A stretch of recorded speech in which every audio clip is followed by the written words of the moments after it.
5-6 വർഷമാണ് അതിന്റെ പിന്നാലെ നടക്കുന്നത്. ഞാൻ പല കാഴ്ചകളും കണ്ടിട്ടുണ്ട്. കൊച്ചു കുഞ്ഞുങ്ങളെ 2 കുഞ്ഞുങ്ങളെയും 3 കുഞ്ഞുങ്ങളെയൊക്കെ കൊണ്ട് ചെലവ് കാശിന് വേണ്ടിയിട്ട് കോടതികളുടെ തിണ്ണ നിരങ്ങുന്ന, അല്ലെങ്കിൽ കോടതികളുടെ പടികളിൽ വന്നിരുന്ന് ഉച്ചയൊക്കെ ആകുമ്പോൾ ചൂടത്ത് വന്നിരുന്ന് വെള്ളമൊക്കെ കൊടുത്ത് ഈ കുട്ടികളെയും കൊണ്ടിരിക്കുന്ന ഒരുപാട് പെൺകുട്ടികളെ ഞാൻ കണ്ടിട്ടുണ്ട്. അപ്പൊ ഞാൻ ആലോചിച്ചിട്ടുണ്ട്, ഈ കുട്ടി കയ്യും വീശിയാണ് അത് കല്യാണം കഴിച്ച് വന്നത്. അതിന് എവിടെന്നെങ്കിലും കിട്ടിയതാണോ? ഈ കല്യാണം കഴിച്ചു കൊണ്ടുവന്ന പെൺകുട്ടിയായിട്ട് ബന്ധപ്പെട്ട് അതിന് കുട്ടികൾ ഉണ്ടാക്കി കൊടുത്തിട്ട് ഈ മാന്യ അദ്ദേഹം എന്തുകൊണ്ട് ചെലവിന് കൊടുക്കുന്നില്ല? ഇതൊക്കെ കോടതി ചോദിക്കാതെ തന്നെ കൊടുക്കണ്ടല്ലേ? കോടതിയിൽ പോകേണ്ട കാര്യമുണ്ടോ?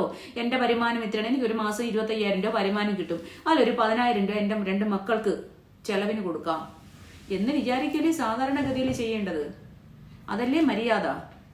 അതല്ലേ ഹ്യൂമാനിറ്റി? നമ്മളെ ജനിപ്പിച്ച മക്കൾക്ക് നമ്മൾ ചെലവ് കാശ് കിട്ടാൻ വേണ്ടി ആ കുട്ടികളുടെ അമ്മ കോടതി വരാന്തകൾ തോറും കയറി ഇറങ്ങുവാണ്. അതൊക്കെ വളരെ മോശമല്ലേ? ഇതൊക്കെ കോടതികളിൽ എന്തിനാണ് എത്തിക്കുന്നത് എന്ന് എനിക്കെപ്പോഴും തോന്നാറുണ്ട്.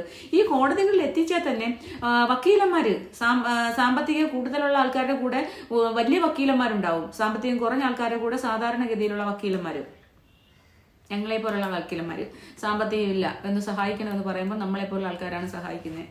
പക്ഷേ ഈ ഇൻഫ്ലുവൻസ്, സാമ്പത്തികവും ഇൻഫ്ലുവൻസും ഉള്ള വക്കീലന്മാർക്ക് ജുഡീഷ്യറിയുമായിട്ട് ബന്ധമുണ്ടാവും. ഇതിപ്പോ ഞാൻ പറയുമ്പോൾ എനിക്ക് എന്തെങ്കിലുമൊക്കെ പ്രശ്നങ്ങൾ വരും, പക്ഷെ വന്നോട്ടെ. ജുഡീഷ്യറിയുമായിട്ട് പല ആൾക്കാരും, ജുഡീഷ്യറിയായിട്ട് ബന്ധമുള്ള ഒരുപാട് അഭിഭാഷകരുണ്ട്. ഈ അഭിഭാഷകര് കോടതിയിലോട്ട് ചെന്ന് കയറുമ്പം കോടതികൾ ഒന്നും നോക്കുന്നില്ല. ഒരു കുടുംബ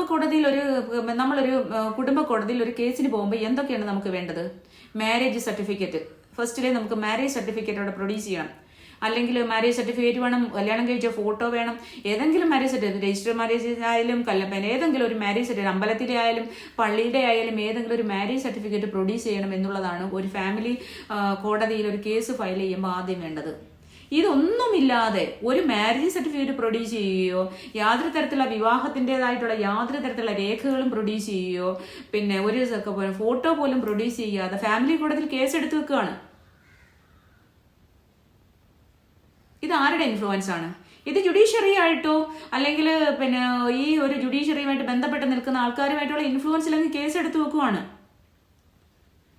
അതിപ്പോ ആണ് കൊടുത്താലും പെണ്ണ് കൊടുത്താലും ഇതെല്ലാം ഒരു റൂളാണ്. ഈ റൂളൊക്കെ വയലേറ്റ് ചെയ്യുവാണ് യഥാർത്ഥത്തിൽ പറഞ്ഞാൽ. എന്നിട്ട് 4-5 വർഷം ഇതിന്റെ പുറകെ നടക്കുവാണ്. എന്നിട്ട് കേസ് നമ്മൾ കൊടുത്തു കഴിഞ്ഞാൽ ഈ കേസുമായിട്ട് വന്നവർ നമ്മൾ പറയാണ് അവർ മാരേജ് അല്ല, അവർ വേറെ ആൾക്കാരോട് ജീവിക്കല്ല, ഇവരുമായിട്ട് തമ്മിൽ മാരേജ് അല്ല, ഒരാണായാലും പെണ്ണായാലും ഞാൻ പറയുന്ന കാര്യമാണ്, മാരേജ് അല്ല എന്ന് പറഞ്ഞാൽ പിന്നെ എവിഡൻസ് സമയം വേണം. എവിഡൻസ് തന്നെ പ്രൊഡ്യൂസ് ചെയ്യണമെങ്കിൽ തന്നെ 2 വർഷത്തേക്ക് ഇങ്ങനെ നീട്ടി പോയി 2-3 വർഷം കഴിയണം എവിഡൻസിന്റെ സമയമാവണമെങ്കിൽ. ഈ എവിഡൻസിന്റെ സമയമാകുമ്പോഴും വീണ്ടും അവർക്ക് ഇങ്ങനെ നീട്ടിക്കൊണ്ട് പോകാം. പോസ്റ്റ് ഞങ്ങൾ ഇന്നത്